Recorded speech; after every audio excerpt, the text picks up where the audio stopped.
Pasyal tayo mga kadugo dito sa kulungan ng mga kambing dito sa Bugoy's Farm mga kadugo. Yan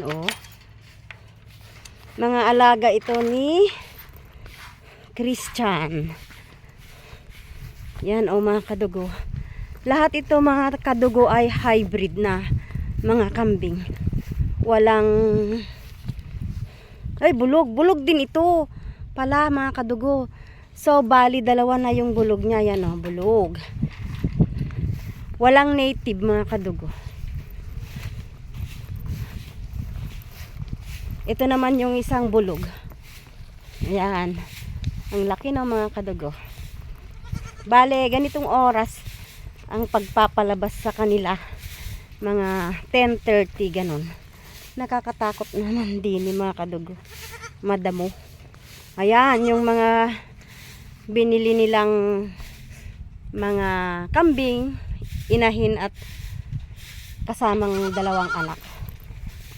So, bilangin nga natin mga kadugo kung ilang heads na itong mga tanim nila. Ay, mga alaga nila. Po balos. 4, 5, yan. Inahin yan mga kadugo. 6. Anak niya yung brown na yon. 7. Dalawa yung anak niya mga kadugo. Sana yung isa? Ay hindi pala. Inahin pala yan. Inahin yan. Anak niya to. Bali 14 na mga kadugo. Ito pala yung ano ba yun? Saan ang anak nito? Ayun yung dalawang may ito anak ng brown. Uy, ang galing Wala na. Ay, ganyan palang pagkain nila mga kadugo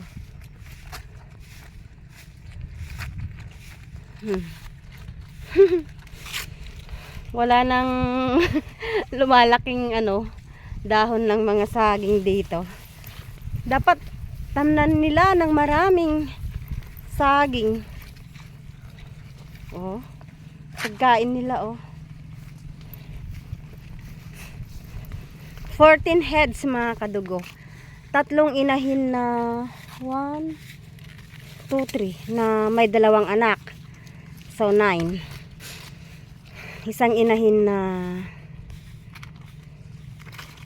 walang anak. And then dalawang bulog. 13 ba? 13. Ayun yung isa. Yun mga kadugo. Yeah, 13. Yun. 2, 3, 4, 5, 6, 7, 8, 9, 10, 13. 13 heads. Malawak 13 pa lang sila mga kadugo pero maluwang pa. Itong binakuran nila is yata, ilan ba? Mga 700. Ang galing 700 square meters ba yun? Nirentahan nila ng 7,500 a year mga kadugo. Galing mga kadugo. Nakakatuwa. May mga bunga ng nila ba't di nila kinukuha yan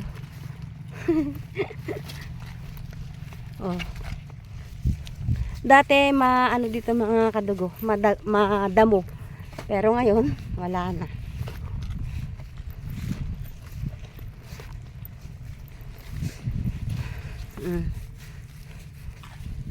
Pinaparentahan ko yan mga kadugo yan.